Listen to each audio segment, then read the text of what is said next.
నమస్కారం, వార్తలకు స్వాగతం. ముందుగా ముఖ్యాంశాలు. శాసన మండలి విపక్ష నేత బొత్స సత్యనారాయణ ప్రెస్ మీట్, పలు అంశాలపై వివరణ.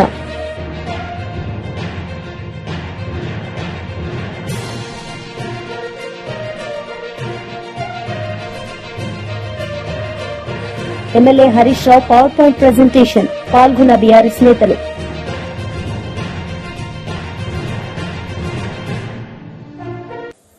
వైఎస్ఆర్సీపీ ప్రధాన కార్యదర్శి గడికోట శ్రీకాంత్ రెడ్డి ప్రెస్ మీట్ నిర్వహించారు. ఈ సందర్భంగా ఆయన మాట్లాడారు. ఇటువంటి పరిస్థితులలో ఇవన్నీ ఉన్నాయి కదా అని ఆలోచన చేసి 800 లెవెల్లో రోజుకు 3 టీఎంసీ రాయలసీమకు లిఫ్ట్ చేసే విధంగా రాయలసీమ లిఫ్ట్ ఇరిగేషన్ చేసి కంప్లీట్ కి వస్తే ఈ రోజు రేవంత్ రెడ్డి గారికి తాకట్టు పెట్టి మరొక పక్కన తప్పుదోవ పట్టించేందుకు కేంద్ర ప్రభుత్వం వాళ్ళు ఎన్విరాన్మెంట్ క్లియరెన్స్ ఇవ్వలేదు అని మాట్లాడేవాను. నీ మద్దతుతో కేంద్ర ప్రభుత్వం నడుస్తుంది. ఎవరినైనా ప్రశ్నిస్తాను, ఎవరైనా నిలదీస్తానని మాట్లాడేటువంటి వ్యక్తి పవన్ కళ్యాణ్ గారు కేంద్రంలో చక్రం తిప్పుతున్నారు నీతో పాటి. మీరిద్దరు అలయన్స్. ఇంత జరుగుతున్నా ఆయన అటవీ శాఖ మంత్రిగా ఉండి రాయలసీమ ప్రాంత ప్రయోజనాలను తాకట్టు పెడుతుంటే చంద్రబాబు నాయుడు గారు ఎందుకు ప్రశ్నించలేకపోతున్నారు? ఎందుకు నీ యొక్క పరిధిలో ఉన్నటువంటి ఎన్విరాన్మెంటల్ క్లియరెన్స్ లేదు అని అసత్యమైనటువంటి మాటలు చెప్పినట్టుగా ఇప్పుడు ప్రూవ్ అవుతోంది. మరి ఇంకొక మాట మాట్లాడుతూ రేవంత్ గారు, నేను అనేకమైనటువంటి ప్రయోజనాలు రాష్ట్ర ప్రభుత్వానికి చేశాను చెప్తే 2 రాష్ట్రాల ప్రయోజనాలు దెబ్బతింటాయన్నారు. ఇది ఒకటే మచ్చుకు చెప్పారు. ఇంకా ఏ రకాలుగా ఈ ఆంధ్రప్రదేశ్ రాష్ట్రాన్ని తాకట్టు పెట్టాడో మాకైతే భయాందోళనగా ఉంది. కేవలం నీ యొక్క కేసులకు భయపడే తాకట్టు పెట్టామేమో అనిపిస్తూ ఉంది. ఎవరన్నా అటువంటి ప్రయోజనాలు తాకట్టు పెడతారని ఈరోజు నీ చేత్తో స్వయంగా నువ్వే మరణ శాసనం రాసావు కదా రాయలసీమకి. క్షమాపణ చెప్పాల్సినటువంటి క్షమాపణ కాదు, నువ్వు రాజకీయ నుంచి వైదొలగాల. లేదు నీకు అంత ఇంట్రెస్ట్ లేదు అనుకున్నప్పుడు, రాయలసీమ ప్రాంతం మీద విద్వేషం ఉన్నప్పుడు చెప్పు, మా దారి మేము చూసుకుంటాం, మా బతుకులు మేము బతుకుతాం. హైకోర్టు ఇస్తే హైకోర్టు వద్దంటివి, లా యూనివర్సిటీ వస్తే నిర్దాక్షిణ్యంగా తరలిస్తేవి. ఇంత ద్వేషం పెట్టుకుని ఒక ప్రాంతం పైన అన్యాయం కాదా ఇది? ఒక పక్కన పాలమూరుకు సంబంధించినటువంటి జిల్లాలలో కరువు గురించి వాళ్ళు బ్రహ్మాండమైనటువంటి ప్రెజెంటేషన్స్ ఇచ్చి మాట్లాడుతుంటే, నువ్వు రాయలసీమ గురించి ఇటువంటి అవసరాలు ఉన్నాయి, మా ప్రయోజనాలు ఇవి అని చెప్పి మాట్లాడేటువంటి నాలెడ్జ్ నీకు లేకపోతే ఎలా? ఎందుకంటే ఆ ప్రాంతంలో బతికిన వాళ్ళం, కరువును చూసినటువంటి వాళ్ళం, గెంజి కరువులు చూసినటువంటి వాళ్ళం, నీటి కోసం కటకట అని చెప్పి మంచినీళ్ళ కోసం చేయిజాచి అనుకున్నటువంటి వాళ్ళం. అక్కడ మాకు తెలుస్తుంది ఆ నీళ్ళ కష్టం ఏంటో. ఆ నీళ్ళ కష్టం నుంచి ఎలా బయటపడాలని దారి చూపించినారు రాజశేఖర రెడ్డి గారు. దాన్ని కొనసాగిస్తూ జగన్మోహన్ రెడ్డి గారు రాయలసీమ లిఫ్ట్ ఇరిగేషన్ తీసుకొచ్చి ఎన్నో రకాలుగా అది ఉపయోగకరము అని చెప్పి అందరినీ కన్విన్స్ చేస్తే, బలవంత పెట్టి నీకున్నటువంటి ఫ్రెండ్షిప్, నీకున్నటువంటి లావాదేవీలో, లేకపోతే నీ చేతిలో చంద్రబాబు నాయుడు గారు చిక్కుకొని ఉన్నారు ఓటుకు నోటు కేసులో అని చెప్పి భయపడో ఏది భయపడించుకున్నారో తెలియదు, కానీ రాష్ట్ర ప్రయోజనాలు తాకట్టు పెట్టడం సమంజసమా అని చెప్పి అడుగుతున్నాను. ఏ ప్రాంతానికి సంబంధించిన ఆ వ్యక్తి ఆ ప్రాంతం గురించి చూసుకోవాలి. ఎస్, రేవంత్ రెడ్డి గారిని తప్పులు పడు, ఆయన ప్రాంతం ముఖ్యమంత్రి కాబట్టి తెలంగాణ ప్రయోజనాల కోసం ఏమైనా చేస్తానని మాట్లాడాడు. నువ్వెందుకు తాకట్టు పెట్టావు? ఇదే స్థితిలో జగన్మోహన్ రెడ్డి గారు ఉన్నారు. ఆ రోజున నా ప్రాంతం కోసం ఏమైనా చేసుకోవాలి అని చెప్పి రాజకీయ నాయకులు ఆ ప్రాంతానికి ప్రాతినిధ్యం వహించేటప్పుడు ఆ పట్టుదల ఉండాలి. ఆ పట్టుదల లేక రాష్ట్రంలో ఏదో ఏదో జరిగిపోతుంది, జగన్మోహన్ గారు ఏదో తప్పు చేశారని చెప్పి ఎంతసేపు ఆ భ్రమలో సృష్టించి రాష్ట్ర ప్రయోజనాలు తాకట్టు పెడుతున్నటువంటిది మీరు. ఎందుకు జగన్మోహన్ రెడ్డి గారు విధ్వంసం చేశారని మాట్లాడుతూ, ఎవరు విధ్వంసం చేసింది? విధ్వంసం కాదు, నిర్దాక్షిణంగా హత్య చేయబడ్డావు. హత్య చేసావు, రాయలసీమని చంపేస్తున్నావు, చంపేశావు. చాలా బాధాకరం అండి ఇది. ఒక ప్రాంతానికి సంబంధించినటువంటిది, ఆ ప్రాంత కరువుతో సంబంధించిన, ఆ ప్రాంతం సెంటిమెంట్కి సంబంధించిన, ఆ ప్రాంత బతుకుతెరువుకు సంబంధించినటువంటి దాన్ని ఎందుకు కడుపు కొట్టావు? చిన్న దాన్ని కూడా కాంప్రమైజ్ గారు రాష్ట్రాలకు సంబంధించిన వాటిలలో నువ్వు ఏకంగా ఇరిగేషన్ ప్రాజెక్టు తాకట్టు పెట్టావనంటే ఎవరికి చెప్పాలి? శ్రీశైలం ద్వారా పూర్తి స్థాయిలో నీళ్లు తీసుకోవాలంటే 881 అడుగు ఉంటేనే అని చెప్పి ఇంతకుముందు రిపీట్ చేస్తా, మళ్ళీ రిపీట్ చేస్తున్నా. పోతిరెడ్డిపాడు ఫుల్ లెవెల్ ఉంటేనే. కానీ 800 అడుగులకు మించి రానియకుండా 800 అడుగుల వరకు నెలలోనే ఒకవేళ శ్రీశైలం ఓవర్ఫ్లో అవుతున్నా కూడా ఎప్పుడైతే పైనుంచి ఆగిపోతాయో వెంటనే నువ్వు దాన్ని ఖాళీ చేస్తున్నారు. ఏ రకంగా మా ప్రయోజనాలు కాపాడబడతాయి మేము కింది నుంచి తీసుకోకపోతే? నువ్వు శ్రీశైలం కన్నా ముందు నెట్టెం సాగర్, కోయల్ సాగర్ ఇవన్నీ నెట్టెంపాడు నీకు జరుగుతున్నాయి కదా. నెట్టెంపాడు, కోయల్ సాగర్, భీమా లాంటి ప్రాజెక్టులన్నీ నువ్వు చేసుకుంటున్నావు కదా. పాలమూరు రంగారెడ్డి చేసుకో, రాయలసీమ లిఫ్ట్ ఇరిగేషన్ జరగని. ఎందుకు ఒక దాని ప్రాంతాన్ని అడ్డుకుంటారు? అందుకనే కదా అన్ని ప్రాంతాలు బాగుండాలన్న గొప్ప ఆలోచనతోనే కదా పోలవరం ప్రాజెక్టు కోసం ఆ రోజు అంత కష్టపడింది రాజశేఖర రెడ్డి గారు. జగన్మోహన్ రెడ్డి గారు కూడా తక్కువ కష్టపడలేదు. ఆయన హయాంలోనే పోలవరం షేప్కి వచ్చింది. నువ్వు ఒకటి నిర్మించాల్సిన చోట ఒకటి నిర్మించి పోలవరాన్ని దాన్ని నాశనం. కొండగట్టు ఆంజనేయ క్షేత్రం అభివృద్ది పనుల శంకుస్థాపన కార్యక్రమంలో టీటీడీ చైర్మన్ శ్రీ బిఆర్ నాయుడు పాల్గొన్నారు. ఈ సందర్భంగా ఆయన మాట్లాడారు. ఇక్కడ జరుగుతున్నటువంటి కార్యక్రమానికి ముఖ్య ఆద్యులు ఆంధ్రప్రదేశ్ రాష్ట్ర ఉప ముఖ్యమంత్రి శ్రీ పవన్ కళ్యాణ్ గారి ఆధ్వర్యంలో వారు టీటీడీ బోర్డుకి ఒక లేఖ ద్వారా మాకు విన్నపం చేశారు.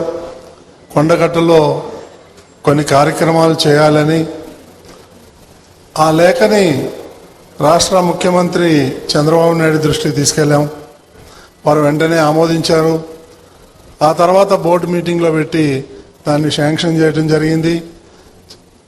ఈ సందర్భంగా ఇవన్నీ కూడా కర్త కర్మ క్రియ ఇక్కడ రావటానికి, ఈ కార్యక్రమాలన్నీ జరగటానికి, ఇక్కడ జరుగుతున్నటువంటి అభివృద్ధి కార్యక్రమాలకి ముఖ్య కారణం శ్రీ పవన్ కళ్యాణ్ గారు అని తెలియజేసుకుంటూ, టిటిడి ఆధ్వర్యంలో ఇక్కడ బ్రహ్మాండమైనటువంటి ప్రోగ్రాం చేయబోతున్నాం.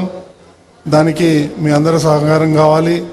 మాకు అవకాశం ఇచ్చినటువంటి మీ అందరికీ పవన్ కళ్యాణ్ గారికి కృతజ్ఞతలు తెలియజేసుకుంటున్నాను. ఓం నమో Venkateswara. MLA Harish Rao power point presentation ఇచ్చారు. ఈ కార్యక్రమంలో పలువురు పాల్గొన్నారు. నల్గొండ జిల్లాలకు మరణ శాసనం రాసిందే ఈరోజు కాంగ్రెస్ పార్టీ. ఇవాళ కాంగ్రెస్ పార్టీ నాయకులు మాట్లాడుతూ ఉంటే నవ్వు వస్తా ఉంది. అసలు ఏలేశ్వరం దగ్గర కట్టాల్సిన నాగార్జున సాగర్ ప్రాజెక్టును నందికొండకు మార్చి కూడా మన నల్లగొండ మహబూబ్ నగర్ జిల్లాలకు అన్యాయం చేసింది కాంగ్రెస్ పార్టీ. ఇలా వాళ్ళు నీళ్ళ గురించి మాట్లాడుతున్నారు. అసలు 600 కిలోమీటర్ల గోదావరి, 300 కిలోమీటర్ల కృష్ణానది ప్రవహిస్తున్నటువంటి ఈ ప్రాంతంలో తాగునీటికి సాగునీటికి గోసపడే పరిస్థితి వచ్చిందంటేనే 60 ఏళ్లు ఈ రాష్ట్రాన్ని పాలించినటువంటి కాంగ్రెస్ తెలుగుదేశం పార్టీలు ఇవాళ గోదావరిలో మన పరివాహక ప్రాంతం 79% ఉంటే కాంగ్రెస్ తెలుగుదేశం పాలనలో మనకు దక్కింది 15%. కృష్ణా పరివాహక ప్రాంతం దాదాపు 69% ఉంటే మనకు దక్కింది 34%. కానీ వాస్తవ వినియోగం అయితే కృష్ణాలో రాష్ట్రం ఏర్పడ్డ నాడు కేవలం 15% మాత్రమే ఉండేది. ఈ రకంగా కాంగ్రెస్ పార్టీ అసలు రాష్ట్ర విభజనలో కూడా సెక్షన్ 84 ను పెట్టి నీళ్ల పంపకాలు చేయాలని చెప్పి మనకు అన్యాయం చేసింది కూడా కాంగ్రెస్ పార్టీ. నిన్న రేవంత్ రెడ్డి మాట్లాడుతున్నాడు, సోనియా గాంధీ మనకు రక్షణలు కల్పించింది స్టేట్ రీఆర్గనైజేషన్ యాక్ట్ లో అని చెప్పి నేను బుక్ పట్టుకొని చదివింది. ఇది స్టేట్ రీఆర్గనైజేషన్ యాక్ట్. ఇందులో ఎక్కడ రక్షణలు కల్పించింది? నిన్న మాట్లాడింది రేవంత్ రెడ్డి గారు అసెంబ్లీలో 11th షెడ్యూల్లో స్టేట్ రీఆర్గనైజేషన్ కమిటీలో ప్రాజెక్టులు చేర్చి పాలమూరు రంగారెడ్డి ఎత్తిపోతల పథకానికి రక్షణ కల్పించింది అని మాట్లాడింది. I take out page number 118 11th schedule. ఇందులో పారాగ్రాఫ్ 10 లో పెట్టినవి కేవలం అంద్రినీవా, తెలుగు గంగా, గాలేరు నగరి, వెలిగొండ, కల్వకుర్తి, నెట్టంపాడు. మన తెలంగాణ రెండే పెట్టిండ్రు, కల్వకుర్తి, నెట్టంపాడు. మన పాలమూరు ఎత్తిపోతలు పెట్టలే, మన దిండి ఎత్తిపోతల పథకం పెట్టలే. 11th షెడ్యూల్లో అవి ఉండుంటే ఇవాళ మనకు అనుమతులు వస్తుండే, మనం ఆ ప్రాజెక్టులు కొనసాగించుండే వాళ్ళం. ఇలా కాంగ్రెస్ చేసిన ద్రోహం అంతా ఇంత కాదు. రాష్ట్రాన్ని కలిపింది కాంగ్రెస్, మన విద్యార్థి యువకులను పొట్టన పెట్టుకున్నది కాంగ్రెస్, మన ప్రాజెక్టులను రద్దు చేసింది కాంగ్రెస్. చివరికి రాష్ట్ర విభజనలో కూడా పాలమూరు ఎత్తిపోతల పథకాన్ని, దిండిని 11th షెడ్యూల్లో పెట్టకుండా పాలమూరు రంగారెడ్డి జిల్లాలకు ద్రోహం చేసింది కాంగ్రెస్ పార్టీ. ఇంకా రక్షణలు కల్పించింది అని రేవంత్ రెడ్డి మాట్లాడుతుండే. ఏం రక్షణలు కల్పించింది? పాలమూరు పెట్టకపోవడం రక్షణనా? దిండి పథకాన్ని చేర్చకపోవడం రక్షణనా? నీటి పంపకాలు సెక్షన్ 3 ప్రకారం చేయాలని చెప్పకపోవడం రక్షణనా? సొల్లు వాగుడు వాగుతా ఉన్నాడు. ఈ రకంగా నాడైనా నేడైనా ఇవాళ తెలంగాణకు నంబర్ 1 విలనే కాంగ్రెస్ అని మొదటి నుంచి కేసీఆర్ గారు చెప్తున్నటువంటి మాటలు ఇవాళ అక్షర సత్యమైనవి. నాడు అట్ల ద్రోహం చేస్తే రేవంత్ రెడ్డి ప్రభుత్వం వచ్చిన 2 ఏళ్లలోనే కృష్ణా ప్రాజెక్టులు కేఆర్ఎంబీకి అప్పచెప్పితామంటారు. కృష్ణా నదీ జలాల్లో అతి తక్కువ వినియోగం చేస్తారు. ఇప్పుడు మళ్లీ గోదావరి బనకచెర్ల ప్రాజెక్టుకు లోపాయికారికంగా ఒప్పందం చేసుకుంటారు. అంటే మొదటి నుంచి కూడా తెలంగాణకు ద్రోహం చేసిన పార్టీ ఏదన్నా ఉందంటే అది కాంగ్రెస్ పార్టీ. 10 ఏళ్లు కష్టపడి అపర భగీరథుల్లా కేసీఆర్ గారు నిర్మించిన ప్రాజెక్టులను ఇలా కుట్రపూరితంగా నిర్లక్ష్యం చేస్తున్నారు. కాళేశ్వరంపై కక్షగట్టిండ్రు, పాలమూరు మీద పగబట్టిండ్రు. కాళేశ్వరం ప్రాజెక్టు ఎంతో అద్భుతంగా ఆనాడు రిటైర్డ్ సిడబ్ల్యూసి చీఫ్ ఇంజనీర్, ఆయన సిడబ్ల్యూసిలో పనిచేసి తెలంగాణ ఉద్యమంలో పనిచేసి నీళ్లు నిజాలు అనే పుస్తకాన్ని రాసిన విద్యాసాగర్ రావు లాంటి నిపుణుల సహకారంతో పాలమూరు రంగారెడ్డికి కాళేశ్వరంకు కేసీఆర్ గారు రూపకల్పన చేశారు. ఇవాళ అంత గొప్పగా రూపకల్పన చేస్తే ఇవాళ 2 పిల్లర్లు గుంగిపోతే మొత్తం కాళేశ్వరాన్నే పండబెట్టినవే. 100-200 కోట్లు ఖర్చు పెడితే 5-6 లక్షల ఎకరాలకు నీళ్లు వచ్చే అవకాశం ఉంటే 2 ఏళ్లలో 2 రూపాయలు కూడా కాళేశ్వరం మీద ఖర్చు పెట్టకుండా ఇవాళ రైతాంగం మీద, ఉత్తర తెలంగాణ మీద నువ్వు పగబట్టినావు. ఇవాళ మొన్న మేడిగడ్డ బ్యారేజ్ లేకపోయినా నది ప్రవాహం నుంచి కూడా కన్నెపల్లి పంప్ హౌస్ ను నడిపి ఈ నిమిషం ఈ రోజు కూడా నీళ్లు తెచ్చే అవకాశం ఉన్నా కావాలనే కాళేశ్వరం మీద కక్షగట్టి ఈ రోజు పండబెడతా ఉన్నాం.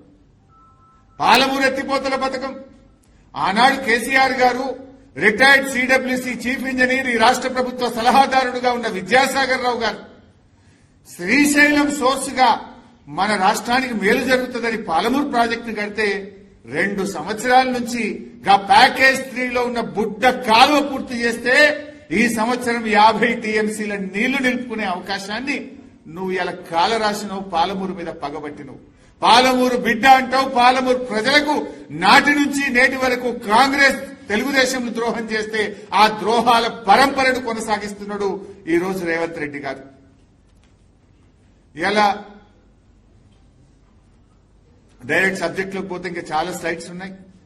సింపుల్ గా అర్థం చేసుకోవాలంటే రాష్ట్రం ఏర్పడక ముందు అంటే 1956కు ముందు ఆంధ్రప్రదేశ్ రాష్ట్రం ఏర్పడక ముందు అప్పటికే కట్టిన నిజాం సాగర్ లాంటి, దిండి లాంటి అనేక మైనర్ ఇరిగేషన్ మరియు మీడియం ఇరిగేషన్ ప్రాజెక్టులు కింద తెలంగాణకున్న ఆయకట్టు 3,000 ఎకరాలు. అంటే ఆంధ్రప్రదేశ్ రాష్ట్రం. తెలంగాణ జాగృతి అధ్యక్షురాలు కల్వకుంట్ల కవిత మీడియా సమావేశం నిర్వహించారు. ఈ సందర్భంగా ఆమె మాట్లాడారు. చేసినటువంటి ముఖ్యమైనటువంటి కార్యక్రమాల్లో సూర్యాపేట జిల్లాలో తొలి దశలో మేము చేయడం జరిగింది. ప్రత్యేకించి ఇక్కడ ఫణిగిరి అనేటటువంటి ప్లేస్ లో ఒక చిన్న ఇల్లు తీసుకొని అక్కడే ఒక మ్యూజియం లాగా అక్కడ ఫణిగిరిలో దొరికినటువంటి ఎక్స్కవేషన్ విగ్రహాలు ఇప్పటికీ కూడా మా జాగృతి బిల్డింగ్ లో ఉన్నాయి. ఇది మేము తెలంగాణ రాష్ట్రం రాకముందు ఉమ్మడి ఆంధ్రప్రదేశ్ లో ఉన్నప్పుడు తెలంగాణ చరిత్రను బతికించుకోవాలి, తెలంగాణ చరిత్రను చెప్పాలి ప్రజలకు అనే ఉద్దేశంతో చేసినటువంటి ప్రయత్నాల్లో ఒకటి. శివ చేరేపీన కిడ వెనకలలో కనబడుతుంది. చేసినటువంటి ప్రయత్నాల్లో ఒకటి. అదేవిధంగా ఉమ్మడి రాష్ట్రంలో ఉన్నప్పుడే ఆనాడు ఇప్పుడు మన దురాస్పల్లి గుట్ట మీద గొల్లగట్టు జాతర ఏదైతే జరుగుతుందో అక్కడ టెంపుల్ లేకుండా ఏం పెద్ద నిర్మాణం లేకుండా గానీ 2008 నుంచి మరి దాదాపుగా అక్కడ మేము పైనకి ఒక్క చైర్మన్ ఉండే, పాపం ఆయన ఒక్కటి తపన పడుతుండే అప్పటి నుంచి ఇప్పటిదాకా గుడి కట్టాలని. అప్పుడు కూడా ఆ టైంలో గుట్ట పైకి పోయి దర్శనం చేసుకొని మరి ఇక్కడ గొల్లగట్టు జాతర పెద్దగా జరుగుతుందని చెప్పి ఉమ్మడి ఆంధ్రప్రదేశ్ లోనే కొట్లాడినటువంటి వాళ్ళం మేము. సో సూర్యాపేట జిల్లా అంటే మలిదశ ఉద్యమంలోనే కాకుండా అంతకు ముందు జరిగినటువంటి సాయుధ రైతాంగ పోరాటంలో కూడా బిఎన్ రెడ్డి గారైనా, మల్లు స్వరాజ్యం గారైనా, మల్సూర్ గారైనా, మారోజు వీరన్న గారైనా అనేక మంది, ఒక్కరు కాదు ఇద్దరు కాదు, చాలా మంది గొప్ప వాళ్ళు పుట్టినటువంటి గడ్డ. మరి ఈ గడ్డకు సలాం చేస్తూ నిన్నటి నుంచి జాగృతి జనంబాట కార్యక్రమంలో అనేకమైనటువంటి అంశాలను టేకప్ చేయడం జరిగింది. అది మీ అందరికి కూడా తెలిసిందే. అయితే నిన్న రాష్ట్ర రాజకీయాల్లో ఒక విచిత్రమైనటువంటి పరిణామం జరిగింది. ఏంటది? అసెంబ్లీ సెషన్ జరిగింది. అసెంబ్లీ సెషన్లో ప్రతిపక్షం లేనేలేదు, కంప్లీట్ గా లేకుండా పాలక పక్షం మాత్రం కృష్ణా నది మీద ఇక అడ్డగోలు అబద్ధాలు చెప్పుకుంటూ మొత్తం ముఖ్యమంత్రి గారి ఉపన్యాసము అట్లనే ఉత్తమ్ కుమార్ రెడ్డి గారి ప్రసంగము సాగుకుంటూ పోయింది. నేను ఇవాళ ముఖ్యమంత్రి గారిని ఒకటే అడుగుతా ఉన్నా, అసలు అసెంబ్లీ సమావేశాల్లో మీరు కృష్ణా నది నీళ్ల మీద చర్చ అన్నారు. కృష్ణా నది నీటి పంపకాలలో, కృష్ణా నది నీటి వాడకంలో అసలు స్టేక్ హోల్డర్స్ ఎవరెవరు ఉన్నారు? 4 రాష్ట్రాలు ఉండాలి: మహారాష్ట్ర, కర్ణాటక, తెలంగాణ, ఆంధ్రప్రదేశ్. నిన్న చర్చ జరిగింది దేని మీద? కేవలం ఈ లాస్ట్ గవర్నమెంట్ పోయి అపెక్స్ కౌన్సిల్ లో ఏం మాట్లాడొచ్చింది అనే దాని మీద చర్చ జరిగింది తప్పితే ప్రస్తుతం మనకు ఏం అన్యాయం జరుగుతుంది కృష్ణా నది వాటర్ పంపకాలలో దాని మీద చర్చ జరగలేదు. అయితే కాంగ్రెస్ పార్టీ ఎప్పుడైతే state reorganisation act Andhra Telangana విడిపోయినప్పుడు Krishna water river management board అనేది అయితే పెట్టిండ్రో దాంట్లోనే తెలంగాణకు అన్యాయం చేసింది. ఆనాడే ఏం చేయాలి వాళ్ళు? Krishna water river management board అనే దాంట్లో 4 రాష్ట్రాలు కూడా ఉండాలి. కానీ వాళ్ళు ఏం చేసిండ్రు? 2 రాష్ట్రాలకే అవకాశం ఇచ్చారు. అంటే ఆంధ్ర తెలంగాణ మధ్యలో మాత్రమే నీటి పంపకాల విషయంలో కావచ్చు, దేని విషయంలో కావచ్చు వీళ్ళు స్టేక్ హోల్డర్స్ ఉండాలంటారు. ఇవాళ ఈ అంశం నేను స్పెసిఫిక్ ఎందుకు చెప్తా ఉన్నా అంటే ముఖ్యమంత్రి గారు చాలా పెద్ద పెద్ద మాటలు మాట్లాడారు. నేను ఏందది అసెంబ్లీలో మాట్లాడితే 100 సంవత్సరాలు ఇది రికార్డు ఉంటుంది, 100 సంవత్సరాల చరిత్రలో ఉంటుంది కాబట్టి నేను కృష్ణా రివర్ మీద మాట్లాడుతున్నాను. నేను సూటిగా కాంగ్రెస్ ప్రభుత్వాన్ని, ఈ జిల్లాల్లో ఇరిగేషన్ మంత్రి ఉన్నారు కాబట్టి ఆయన సూటిగా ఒక ప్రశ్న అడుగుతున్నా. ఇవాళ కర్ణాటక ఆల్మట్టి హైట్ 5 టీఎంసీలు పెంచుకుంది, 10 టీఎంసీలు 5 మీటర్స్ పెంచుకుంది. 5 మీటర్లు పెంచుకుంటే 100 టీఎంసీలు నీళ్లు అక్కడ ఆగుతాయి. అంటే 10 లక్షల ఎకరాలకు నీళ్లు ఇచ్చేంత నీళ్లు కృష్ణా నదిని కర్ణాటక ఆపుకుంటుంది. వీళ్ళు ఏం చేశారు? కాంగ్రెస్ గవర్నమెంట్ ఒక ఉత్తరాన్ని రాసి ఆడ పడేసారు. ఎందుకు నిన్న చర్చ చేయాలి చెప్పండి అసెంబ్లీలో? నిన్న చేసినటువంటి తీర్మానంలో 2 పాయింట్లు ఉన్నాయి. ఎందుకు మరి ఆల్మట్టి ఎత్తు తగ్గించాలనే తీర్మానం ఎందుకు లేదు? అంటే కృష్ణా నది మీద నిజంగానే చిత్తశుద్ధి ముఖ్యమంత్రి గారికి ఉంటే, కృష్ణా నది నీళ్లు తెలంగాణకు రావాలనే చిత్తశుద్ధి కాంగ్రెస్ గవర్నమెంట్ ఉంటే ఎందుకు ఆ విషయం చర్చ జరగలేదు? అంటే దాని మీద పట్టింపు లేదు, పొలిటికల్ అన్నట్టు. బీఆర్ఎస్ తిట్టాలి, ఇంకోటి అనాలి తప్పితే కృష్ణా నది నీళ్ల మీద లేదు. ఇక్కడ ఇంకొకటి ఉంది. ఓవరాల్ గా దేశవ్యాప్తంగా నదుల లింకేజ్, రివర్ లింకేజ్ ప్యాకేజ్ అనేది జరుగుతున్న సందర్భంలో కేంద్ర ప్రభుత్వం ఏం చెప్పింది? మేము ఏ ప్రాజెక్టుకు నేషనల్ ప్రాజెక్ట్ స్టేటస్ ఇవ్వనని చెప్పింది. కానీ కర్ణాటక అసెంబ్లీ ఎన్నికల ముందు భారతీయ జనతా పార్టీ కర్ణాటకలో రాజకీయ లబ్ధి కోసం అప్పర్ భద్ర అనే ఒక ప్రాజెక్ట్, ఆ అప్పర్ భద్ర ప్రాజెక్ట్ మాత్రం నేషనల్ ప్రాజెక్ట్ స్టేటస్ ఇచ్చి, దాంతో ఏమైతుంది? ఇప్పుడు మన తెలంగాణలో తుంగభద్ర నది ఎక్కడైతే వస్తుందో అది రాకుండా ఈ అప్పర్ భద్రలో చాలా నీళ్ళు ఆపుకుంటారు వాళ్ళు. అంటే కృష్ణా నదిని పరిపుష్టం చేసేటటువంటి తుంగభద్ర నది, డైరెక్ట్ గా కృష్ణా నది మీద కడుతున్నటువంటి ఆల్మట్టి డ్యాము, ఈ రెండిటి మీద కూడా కర్ణాటక డైరెక్ట్ గా దాడి చేస్తుంటే ముఖ్యమంత్రి ఒక్క మాట కూడా ఎందుకు మాట్లాడలేదు నిన్న? అక్కడ కాంగ్రెస్ గవర్నమెంటే, ఇక్కడ కాంగ్రెస్ గవర్నమెంటే. మీరు పరిష్కారం చేసుకోవచ్చు కదా, చెయ్యరు. శాసనమండలి విపక్ష నేత బొత్స సత్యనారాయణ ప్రెస్ మీట్ నిర్వహించారు. ఈ సందర్భంగా ఆయన మాట్లాడారు.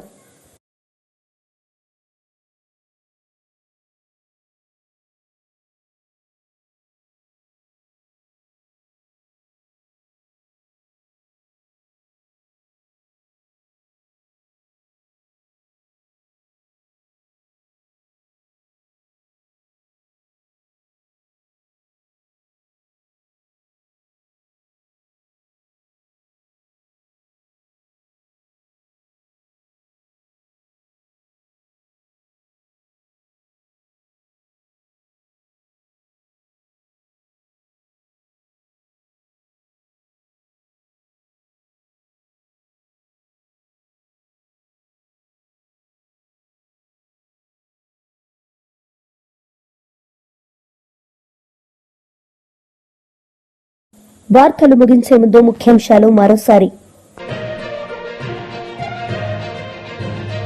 శాసనమండలి విపక్ష నేత బొత్స సత్యనారాయణ ప్రెస్ మీట్, పలు అంశాలపై వివరణ.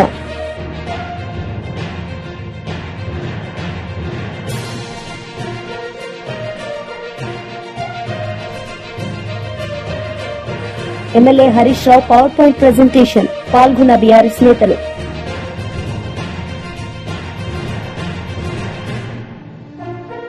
ఈ వార్తలు ఇంతటితో సమాప్తం. తిరిగి ప్రసారమయ్యే వార్తల్లో మళ్లీ కలుద్దాం. అంతవరకు సెలవు. నమస్తే.